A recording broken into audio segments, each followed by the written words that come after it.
Bismillahirrahmanirrahim. Pembahasan kita kali ini adalah tentang wazan-wazan dari isim maf'ul. Isim maf'ul ini dibentuk dari fi'il thulathi dan ada kalanya juga dibentuk dari fi'il yang selain thulathi.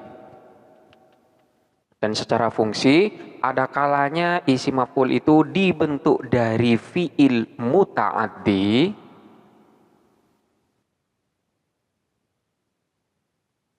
yang dapat dengan dirinya sendiri. Artinya adalah fi'il tersebut dapat memiliki maf'ul bih secara langsung tanpa adanya perantara kalimat yang lain. Ada kalanya juga dengan perantara lafadz yang lain. Contohnya fi'il muta'addi dengan dirinya sendiri seperti lafadz doroba. Doroba ini bentuk fi'il madinya, kemudian fi'il mudhari'nya adalah yadribu. Lafadz doroba yadribu ini adalah merupakan fi'il muta'addi dengan dirinya sendiri karena memang lafadz ini dapatlah memiliki maf'ul bih dengan tanpa perantara lafadz yang lain. Contohnya seperti lafadz doroba Khalidun Zaidan. Doroba memukul Khalidun. Siapa Khalid? Zaidan kepada Zaid. Lafadz doroba ini ketika dia itu menasobkan kepada lafadz Zaid sebagai maf'ul bihnya, ini tanpa adanya perantara lafadz yang lain. Jadi doroba yadribu fahuwa daribun wa dzaka madrubun. Selanjutnya ada kalanya fi'il muta'addi tersebut dengan perantara lafadz yang lain, yang dalam hal ini biasanya dengan perantara huruf jar seperti lafadz asfaqa. Lafadz asfaqa yaitu mengasihani, ini adalah merupakan fi'il muta'addi yang dapat memiliki maf'ul bih dengan perantara huruf jar ala. Contohnya seperti lafadz asfaqa Khalidun ala Zaidin. Asfaqa mengasihani Khalidun, siapa Khalid? Ala Zaidin kepada Zaid. Jadi lafadz ala Zaidin ini adalah merupakan maf'ul bih daripada lafadz asfaqa, namun dalam hal ini lafadz asfaqa ini dapat memiliki maf'ul bih dengan perantara huruf jar ala. Contoh yang lain seperti lafadz raghiba.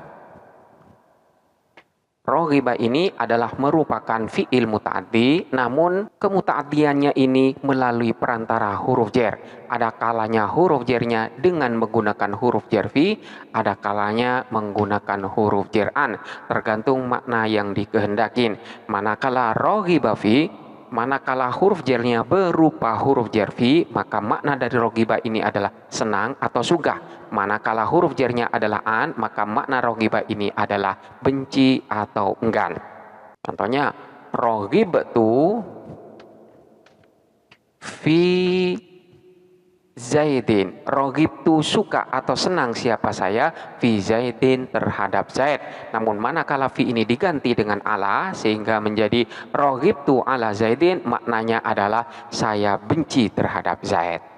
Lafadz Zaid ini secara mahal adalah merupakan maf'ul bih dari lafadz roghibah. Namun kemuta'addian daripada lafadz roghibah ini dengan perantara huruf jar fi atau ala. Selanjutnya kita mulai dari wazan isim maf'ul yang berasal dari fi'il thulathi. Untuk isim maf'ul yang berasal dari fi'il thulathi, bentuk wazannya adalah berupa maf'ulun. Contohnya seperti lafadz maktubun, kemudian madrubun, mansurun, dan lain sebagainya. Ketiga contoh yang ada ini semuanya mengikuti wazan maf'ulun. Selanjutnya manakala isim maf'ul tersebut berasal dari fi'il mu'tal ain atau di sini bisa dikatakan dengan berbentuk bina ajwaf. di mana maksud daripada bina ajwaf itu apabila ain fiilnya berupa salah satu dari huruf ilat. Kita mulai manakala berupa bina ajwaf ya'i, yang huruf ilatnya berupa huruf ilat ya. Contohnya seperti lafaz ba'a. Ba'a ini asalnya adalah baya'a. Maka wazan isi maf'ulnya tetap mengikuti wazan maf'ulun, namun nanti bentuknya berbeda. Bentuk isi maf'ul dari lafaz ba'a di sini adalah mabi'un.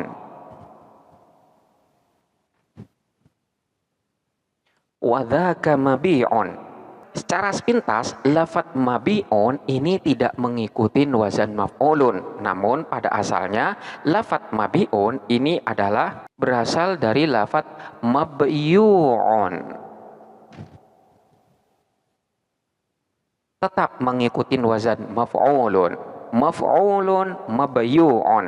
Lalu kemudian kenapa bisa menjadi mabi'un? Di sini terjadi proses iklal. Yang pertama, kita lihat di sini terdapat huruf ilat yang berharkat, sementara sebelumnya terdapat huruf yang sehat, huruf yang soheh di sini sukun. Maka dalam hal ini akan terjadi penukaran harkat, di mana seharusnya huruf ilat di sini disukunkan, selanjutnya huruf yang soheh ini diberi harkat. Maka harkat dhamma ini dipindahkan kepada harkat ba, sementara ya-nya di sini tetap disukunkan, sehingga menjadi mabui'on. Maka di sini bertemulah dua huruf yang sukun. Dengan demikian salah satu daripada huruf ilat ini harus dibuang. Yang dibuang adalah wawu dari isim maf'ul ini, maka menjadi mabui'on. Selanjutnya harkat daripada ba ini disesuaikan dengan harkat ya sukun, dan harkat yang sesuai dengan ya sukun adalah harkat kasroh, sehingga menjadi mabi'un. Contoh yang lain seperti lafaz dana. Dana ini asalnya adalah dayana, sehingga bentuk isim maf'ul daripada lafaz dana yang asalnya dayana ini adalah madinun. Dana yadinu wadzaka madinun. Madinun ini asalnya adalah madyun. Madyun mengikuti wazan maf'ul. Perubahan dari madyun menjadi madinun ini karena terdapat proses ilal, yaitu yang pertama, di sini terdapat huruf ilat yang berharkat, sementara huruf sebelumnya merupakan huruf yang soheh dan huruf soheh ini sukun. Maka harkat keduanya ini harus ditukar. Kenapa itu harus dilakukan? Karena untuk menghindari bacaan yang berat. Maka menjadi maduinun. Maka bertemulah dua huruf yang sukun, yaitu wawu dan ya. Selanjutnya, salah satunya harus yang dibuang. Dalam hal ini yang dibuang adalah wawu dari isim maf'ul. Maka menjadi maduinun. Selanjutnya, harkat daripada dal ini disesuaikan dengan harkat ya sukun. Dan yang sesuai itu adalah harkat kasroh, sehingga menjadi madinun. Begitu juga yang terjadi pada lafaz syada yang asalnya syayada dan lain sebagainya. Ini manakala isim maf'ul tersebut berasal dari bina ajwaf ya'i. Selanjutnya manakala isim maf'ul tersebut berupa fi'il mu'tal alif bil wawi, yang dalam hal ini bisa dikatakan berupa bina ajwaf wawi. Bina ajwaf yang ain fi'ilnya berupa huruf ilat waw. Contohnya seperti lafaz sona asalnya adalah sowana. Bentuk isi maf'ulnya adalah masunun.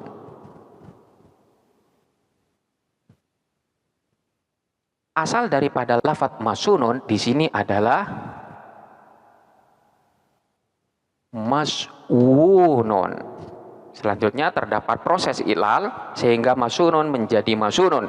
Yang pertama adalah harkat daripada wawu di sini dipindah kepada harkat shad karena terdapat huruf ilat yang berharkat sementara sebelumnya terdapat huruf soheh yang sukun. Maka ketika dipindah akan berubah menjadi masunun. Maka bertemulah dua huruf yang sukun, yaitu sama-sama berupa huruf wawu. Maka salah satunya harus dibuang sehingga masunun menjadi masunun. Contoh yang lain seperti lafadz qola. Qola ini berasal dari qawala. Kemudian bentuk isim maf'ulnya adalah maqulun. Maqulun ini asalnya adalah maqulun, mengikuti wazan maf'ulun. Di sini terjadi proses ilal sehingga lafadz maqulun berubah menjadi maqulun, yaitu yang pertama, di sini kita lihat terdapat huruf ilat yang berharkat sementara sebelumnya terdapat huruf soheh yang sukun, maka harus ada pertukaran harkat, yaitu harkat wawu ditukar dengan harkatnya qaf sehingga menjadi maqulun. Selanjutnya bertemulah dua huruf yang sukun, maka salah satunya harus dibuang sehingga ketika dibuang akan menjadi maqulun. Untuk isim maf'ul yang dari bina ajwaf wawi ini ada pula wawu maf'ulnya ditetapkan, namun dalam bentuk ini simai dan jarang ada. Contohnya seperti lafadz miskun madwufun. Miskun madwufun maknanya adalah minyak misik yang tercampur. Lafadz madwufun di sini tidak melalui proses, artinya bentuk asalnya ini ditetapkan. Bentuk yang semacam ini adalah jarang terjadi dan bersifat simai. Selanjutnya, manakala isim maf'ul tersebut berasal dari fi'il mu'tallam bil alif yang asalnya adalah ya, atau bisa kita katakan dengan manakala berasal dari bina naqis ya'i, yaitu manakala lam fi'ilnya berupa huruf ilat ya. Contohnya seperti lafadz Roma.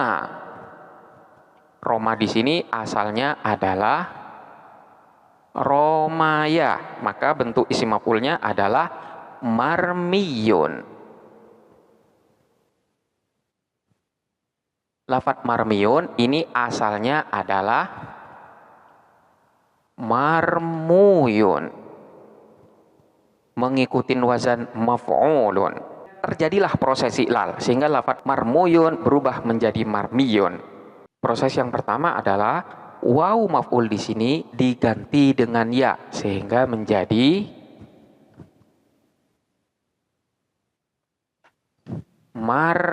marmuyun. Selanjutnya, harkat mim ini diganti dengan harkat yang sesuai dengan ya sukun. Dalam hal ini diganti dengan harkat kasroh, karena memang harkat yang sesuai dengan ya sukun itu adalah harkat kasroh, sehingga menjadi marmiyun. Selanjutnya, karena memang bertemu dua huruf yang sejenis dalam satu kalimat dan didahului oleh huruf yang sukun, maka ya yang pertama ini diidghamkan kepada ya yang kedua, sehingga menjadi marmiyun. Contoh yang lain seperti lafadz bana. Bana ini berasal dari lafadz banaya. Selanjutnya bentuk isim maf'ulnya adalah mabniyun. Ini asalnya adalah mabnuyun, mengikuti wazan maf'ulun. Maka terjadilah proses ilal. Yang pertama adalah huruf wawi sukun ini diganti dengan ya sehingga menjadi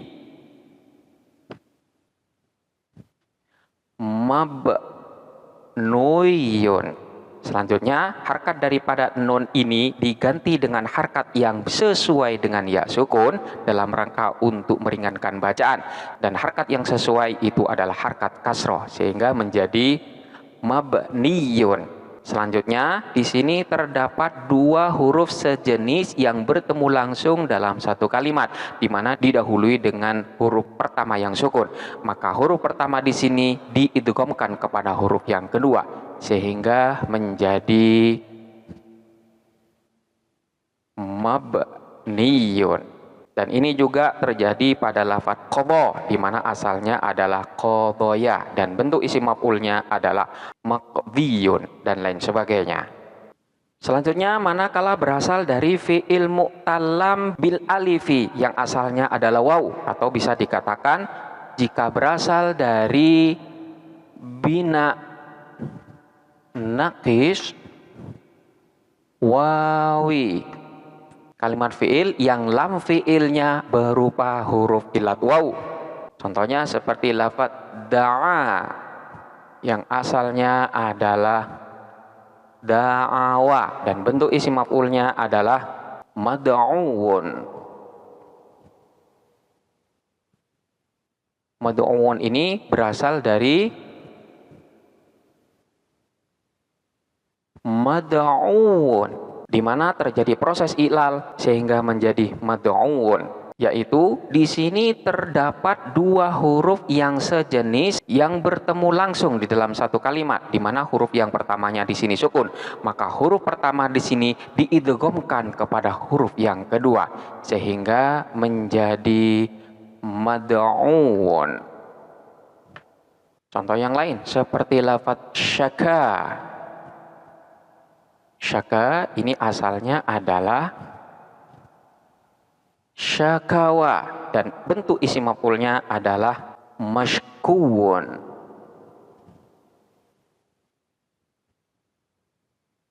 Mashkuun ini berasal dari lafadz mashkuun. Dan terjadilah proses iklal, di mana di sini terdapat dua huruf yang sukun dan sejenis, dan huruf yang pertama ini sukun, maka huruf yang pertama ini diidghamkan kepada huruf yang kedua sehingga menjadi mashkuun. Hal ini juga terjadi pada lafadz roja, di mana lafadz roja ini asalnya adalah rojawa dan bentuk isim maf'ulnya adalah marjuun dan lain sebagainya. Ini adalah wazan dari isim maf'ul yang berasal dari fi'il sulasi.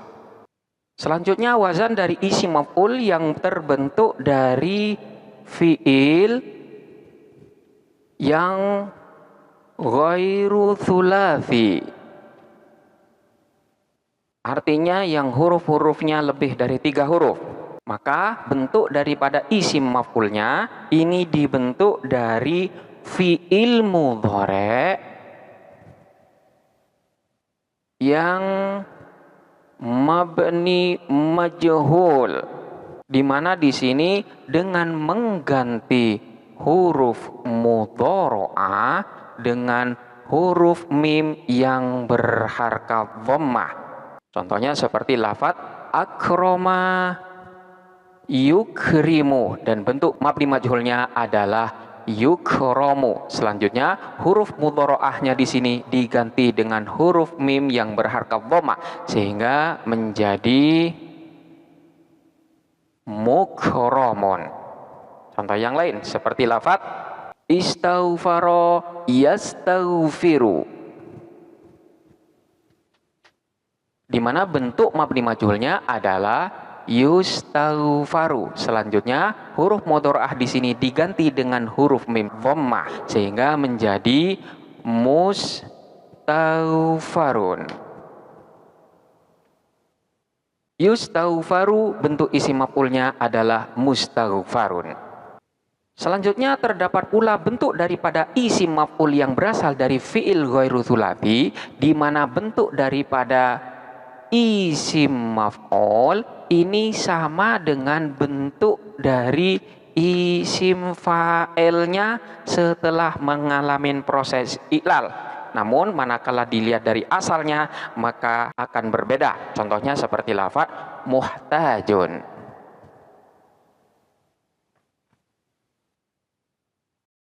Ini bisa dikatakan sebagai isim maf'ul, bisa juga dikatakan dengan isim fa'il.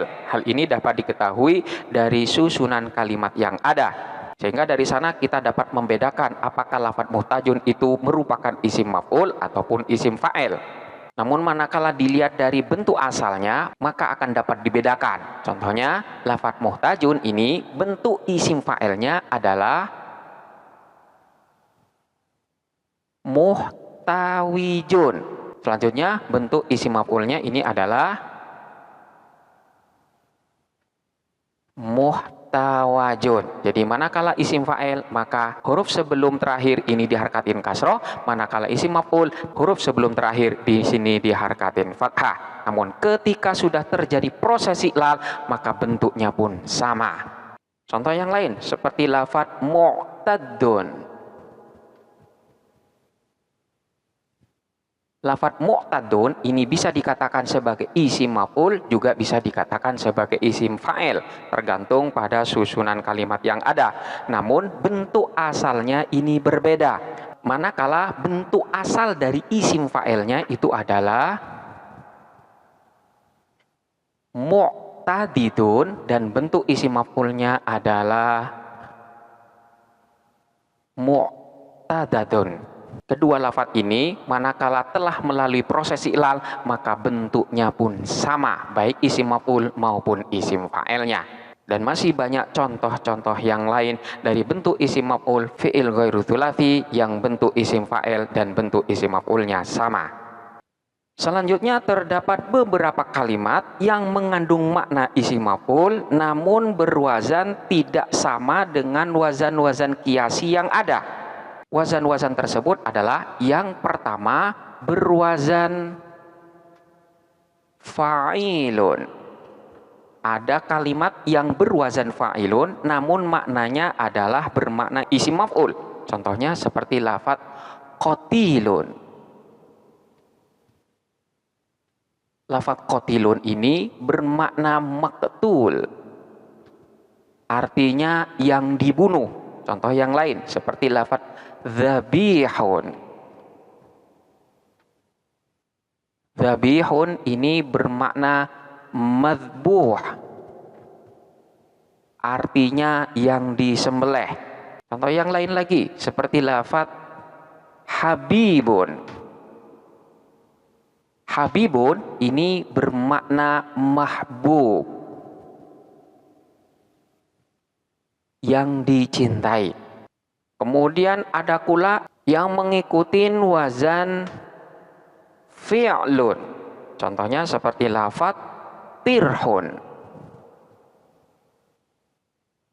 Tirhun di sini maknanya adalah yang dilempar. Jadi makna yang terkandung di sini matruh.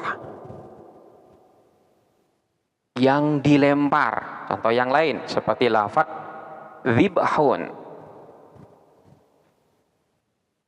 Dzibhun juga maknanya adalah madzbuh, yang disembelih. Contoh yang lain, tihnun. Ini juga mathhun. Maknanya adalah yang digiling. Selanjutnya ada pula yang mengikuti wazan fa'alun. Contohnya seperti lafadz jalabun. Jalabun di sini maknanya adalah yang didapatkan. Kemudian salabun. Maknanya yang dirusak. Qonasun. Ini maknanya adalah yang dibidik. Contohnya di dalam susunan kalimat bisa kita katakan ra'aitu at-ta'ira al-qanasa. Ra'aitu melihat siapa saya at-ta'ira kepada burung al-qanasa yang dibidik. Jadi lafadz al-qanas di sini mengandung makna isim maf'ul yang bermakna yang dibidik atau yang menjadi sasaran untuk ditembak. Dan ada pula yang mengikuti wazan fu'latun. Contohnya seperti lafadz tu'matun. Tu'mah ini maknanya adalah yang dimasak. Jadi tu'mah ini mengandung makna maf'um. Kemudian contoh yang lain seperti lafadz mudghah. Mudghatun ini maknanya adalah mabhum atau yang dikunyah. Kemudian ada pula lafaz uklah. Uklatun ini maknanya adalah makul. Maknanya adalah yang dimakan dan lain sebagainya. Untuk wazan-wazan yang telah disebutkan, kalimat yang mengikuti wazan fi'lun, kemudian fa'alun dan wazan fu'latun ini simai dan jarang terjadi. Namun untuk yang mengikuti wazan fa'ilun ini sangat banyak terjadi. Selanjutnya lafaz-lafaz yang berbentuk masdar namun maknanya adalah bermakna isim maf'ul ini juga sering kali terjadi. Contohnya seperti lafaz hadza darbuka wa akluka wa kitabuka. Hadza adapun ini darbuka ialah sesuatu yang dipukul olehmu, wa akluka dan sesuatu yang dimakan olehmu, wa kitabuka dan sesuatu yang ditulis olehmu.